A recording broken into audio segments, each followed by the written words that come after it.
ગઈકાલે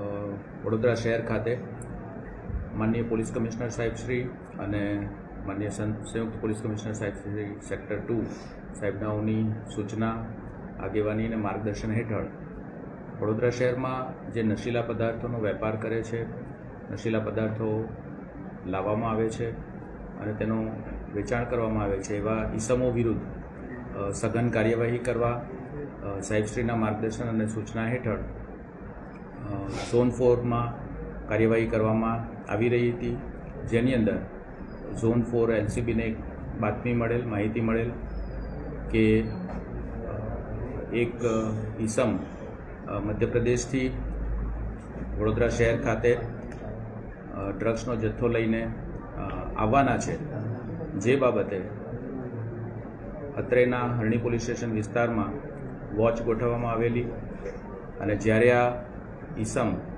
અને કાર અહીંયાથી પસાર થતી હતી ત્યારે તેમને રોકીને તેમની ઝડપી તપાસ કરવામાં આવેલ, જેમાં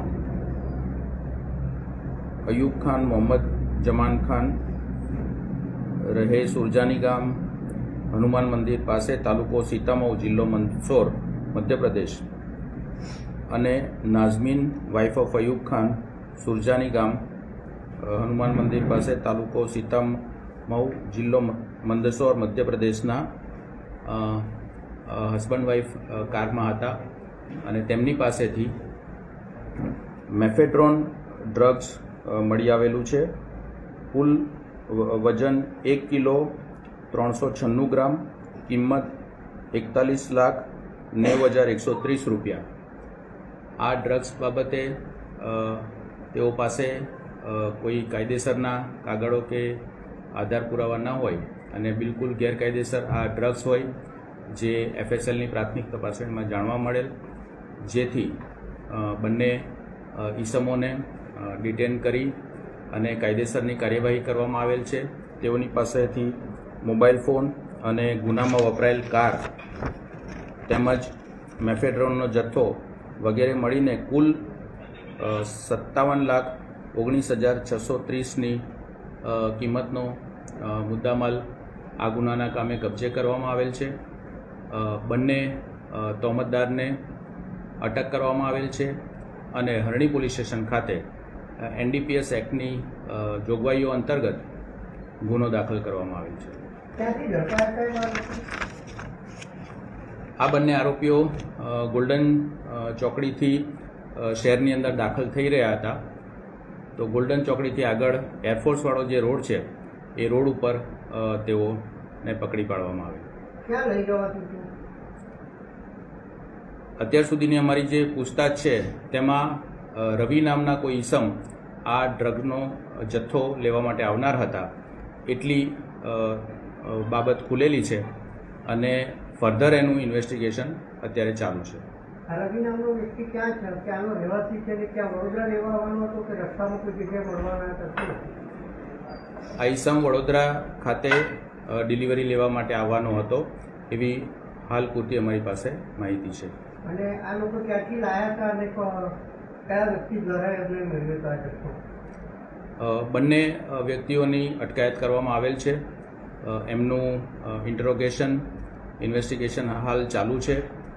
પ્રાઇમા ફેસી અમારી પાસે જે માહિતી છે તેમાં તેઓ મધ્યપ્રદેશ ખાતેથી જ આ નશાકારક પદાર્થનો જથ્થો લાવેલા છે, પણ સ્પેસિફિક ક્યાંથી લાવ્યા, કયા સ્થળેથી લાવ્યા અને કયા વ્યક્તિ પાસેથી લાવ્યા તેનું ડિટેલ માહિતી અને ઇન્વેસ્ટિગેશન હાલ અમારું ચાલુ છે.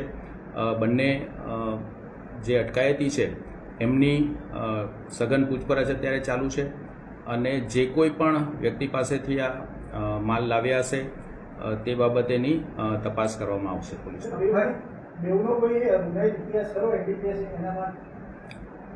અત્યારે અમારી પાસે જે ઇન્ફોર્મેશન છે તેમાં અગાઉ કોઈ ગુનાહિત ઇતિહાસ અમારા ધ્યાન પર આવેલ નથી.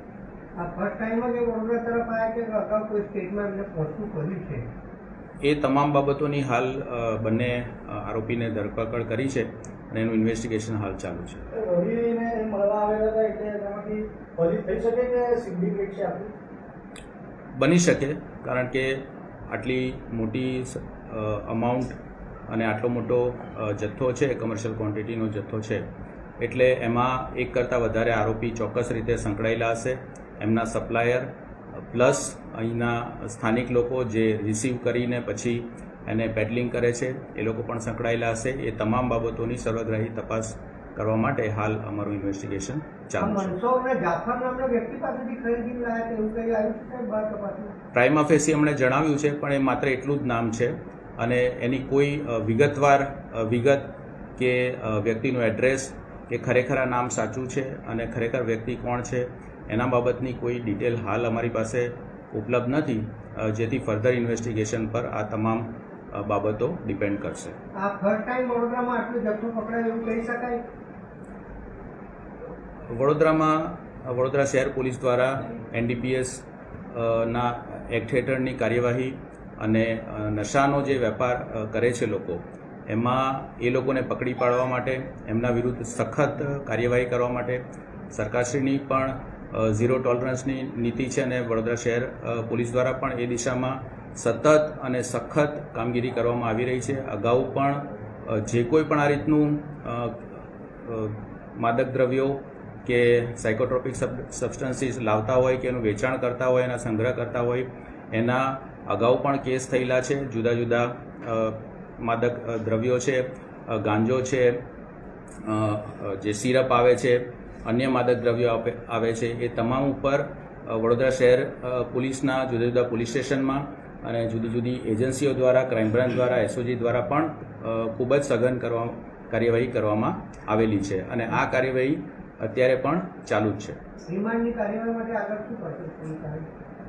નામદાર કોર્ટમાં બંને આરોપીના ફર્ધર રિમાન્ડ માટે અમારી પ્રોસિજર ચાલુ છે અને જે કોઈ પણ આગળ અમારું ઇન્વેસ્ટિગેશન છે એમાં જે કંઈ પણ બાબતો ખુલશે એ આપને અમે જણાવીશું. એવું અત્યાર સુધી અમારા તપાસમાં આવેલું નથી.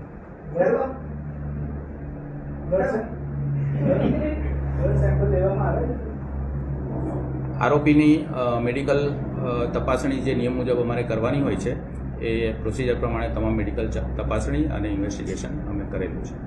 એમની કારની ડેકીમાં તો કેવી રીતે આ લોકો લઈને જતા હતા, કેવી રીતે સંતાડીને લઈ જતા હતા? એમના પર્સન ઉપરથી જ મળી આવ્યું છે, વ્યક્તિના પર્સન ઉપરથી જ મળી આવ્યું છે. અમારી જે ટીમ હતી એ વોચમાં હતા અને એમના ત્યારબાદ બાતમી આધારે એમનું રોકવામાં આવ્યા અને પંચો રૂબરૂ પંચનામું કરવામાં આવેલું છે અને એમના પર્સન ઉપરથી મળી આવેલું છે. આ મહિલાની છાતી પર બાંધીને લઈ જવાથી એ વાત સાચી છે? સોરી, મહિલાની છાતી પર બાંધવામાં આવ્યું હતું, આ ડ્રગ્સના પેકેટ બાંધવામાં આવ્યા હતા, લઈ જવાથી એ વાત? યસ, એમના પર્સન ઉપરથી મળી આવ્યું છે. યસ. Thank you.